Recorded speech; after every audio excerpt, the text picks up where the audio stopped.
but I would try my best. Okay, so winter 1982 in Birmingham, England, there was this guy, a homeless guy. He was a vagrant. And as any man does in winter without shelter, he found an unaccommodated, an unoccupied home. And then he went in, found himself very comfortable at a mattress.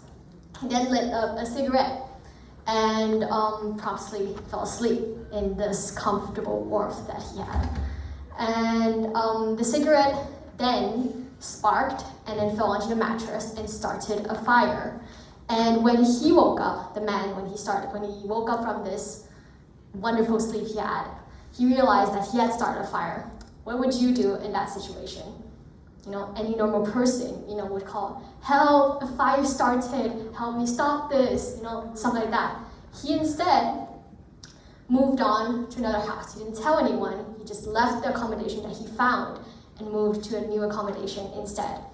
And this fire grew in size and swallowed the surrounding neighborhood from the accommodation that he was sleeping in. And this caused, fortunately, nobody was hurt from this accident, but then this caused damage to a lot of property. And in total, 800 pounds worth of buildings and of personal property was swallowed by the fire. And this, next slide please, was the case of Crown versus Miller in 1982. And it was also a defining case in the action of UK criminal history, law history. And so Miller, who was the vagrant, the homeless man, he was brought onto court and charged under Section 1, next slide please, Section 1 of the Criminal Damage Act, which was essentially read this: intending to damage or recklessness that resulted in property being damaged. And he was charged this, and and then eventually the court then decided he was guilty, but then he made an appeal and it went up to the second court called the Court of Appeal. And in criminal law, there are, next slide please, 2 conditions in order for a person to be charged guilty of crime. First, you need actus reus. This is Latin for guilty act, meaning you need to have committed an act that is stated very clearly that if you do commit this act, that is punishable according to the law. And then secondly, you have mens rea, which is the guilty mind, meaning the intention to commit this crime. So the question was, in this case, Miller, as you know, he fell asleep when the cigarette started and sparked and started a fire. So the the arguments that his lawyer presented was, first, it was unintentional. The mens rea was absent because he didn't intend to start the fire. Instead, it was an accident.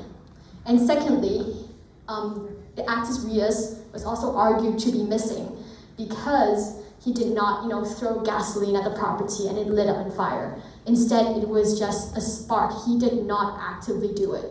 So both of these conditions were missing, and thus it was argued by his lawyer that he should not be charged guilty of the offense.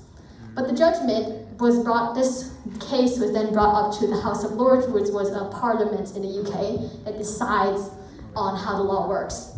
And the question was whether or not we could consider Miller's act, can actus reus be considered present when there's no positive action, like an actual motion or an event that he instigated, but rather an omission to do something, like a mission to warn others or to stop the fire or to try to put it out or something like that. And this question was brought to the House of Lords, and the judgment was that, in short, yes, he did. And Miller was guilty, and this is the following reason. First, the actus reus, which is the guilty action, this is not an effect crime. Miller omitted to go warn others or to prevent or stop it. And in short, it was the recklessness, according to the statute itself. It was recklessness that caused damage to all the property. And as well, it was in the defendant's failing to take action within his power to prevent damage that it infringes the law, and that's why the actus reus is one present. And secondly, the mens rea. There were two dominating theories about a mission to do something, an intention. So this one, in this case, the Smith's duty theory was taken, and it's essentially the ethical and moral duty for someone to correct the wrongs of their own action.